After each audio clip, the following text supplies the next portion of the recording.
贪财好色是人的天性啊，这就导致很多人总是在两点之间走直线，想以财破色。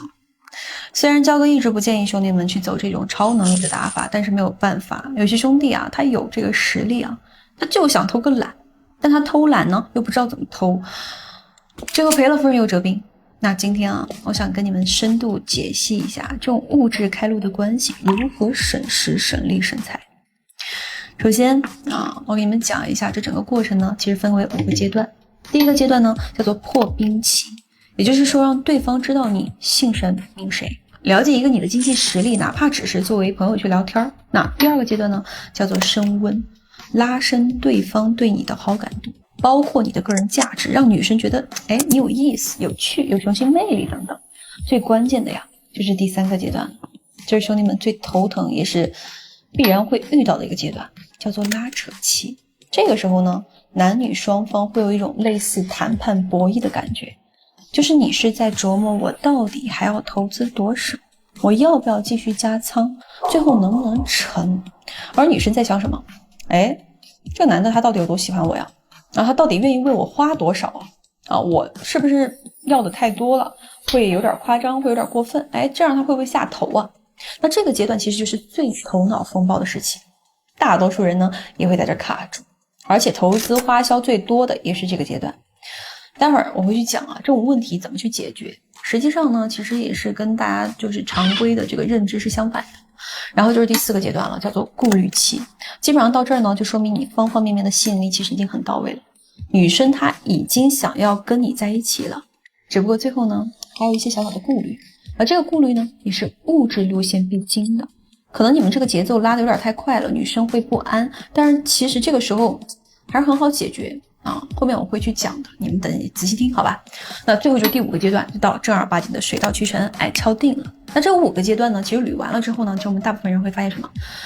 兄弟们，你们的投资节奏是什么？第一个阶段就是破冰投了 10%， 第二个阶段呢是升温投了 20%， 剩下的 70% 的投资可能都是投在了让人头疼的拉扯期。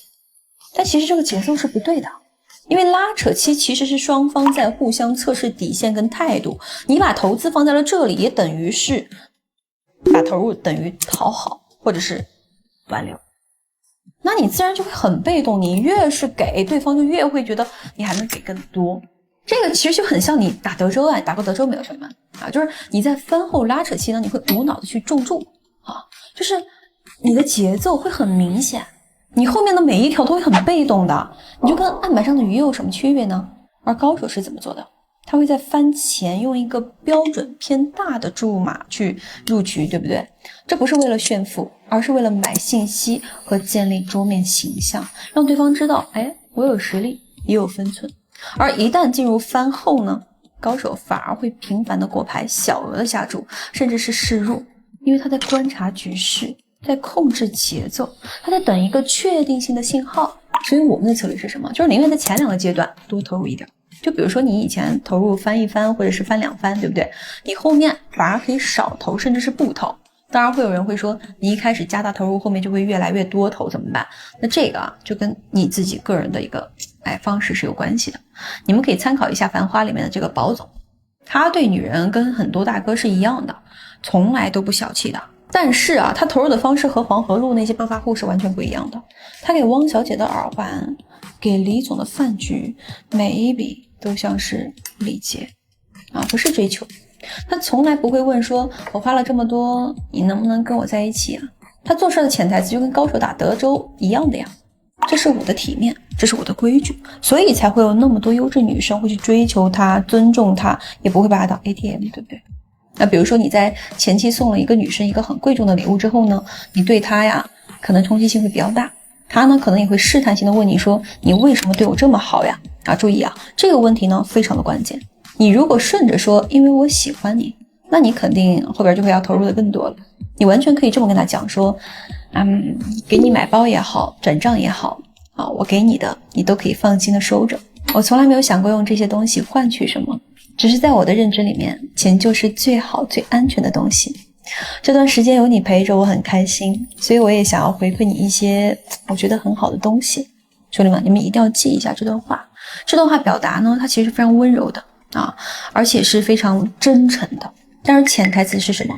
我开心了，所以我愿意给。但我不开心的话，你可以自己思考一下，还有没有？这就是在温柔的定边界，而且定的双方都很满意。你在前期把这种形象展露出来，吸引力也就有了，格局也就有了，你的主动权呢自然也有了。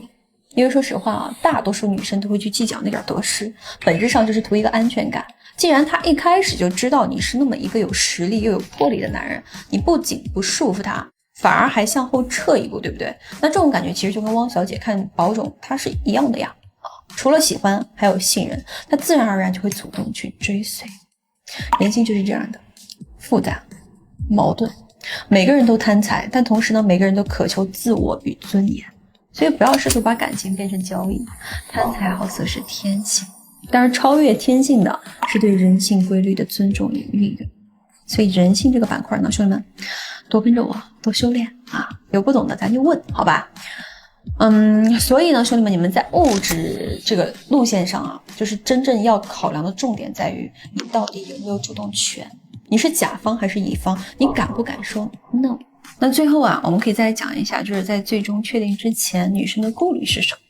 怎么去消除她的顾虑？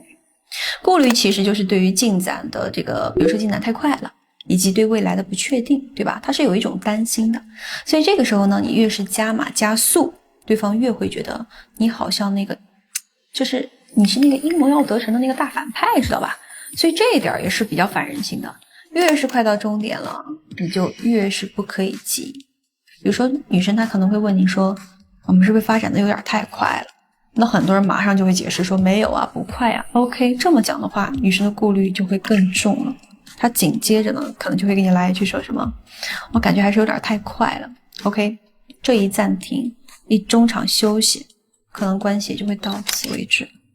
你完全可以怎么回复啊？你可以说，你问这个问题，感觉你很单纯啊，宝贝。与其纠结发展快不快，倒不如好好想想，我能不能给你想要的结果，能不能满足你当下的需求，这样会显得你机灵一点啊！你不需要去自证清白，你也不需要给什么承诺，你就大大方方的告诉他，我懂你的那些心思，我不需要你此刻相信我，没有必要。咱们都是成年人，对不对啊？你是有自己判断能力的，所以此时此刻你把主动权直接给到对方，这个才是高明的选择啊！化被动为主动。所以你们看啊，其实物质路线里面那些门道对不对，其实主要是看你对人性的洞察，对人性的把控。最后焦哥还是想说那句话，多学人性，多用人性。下课。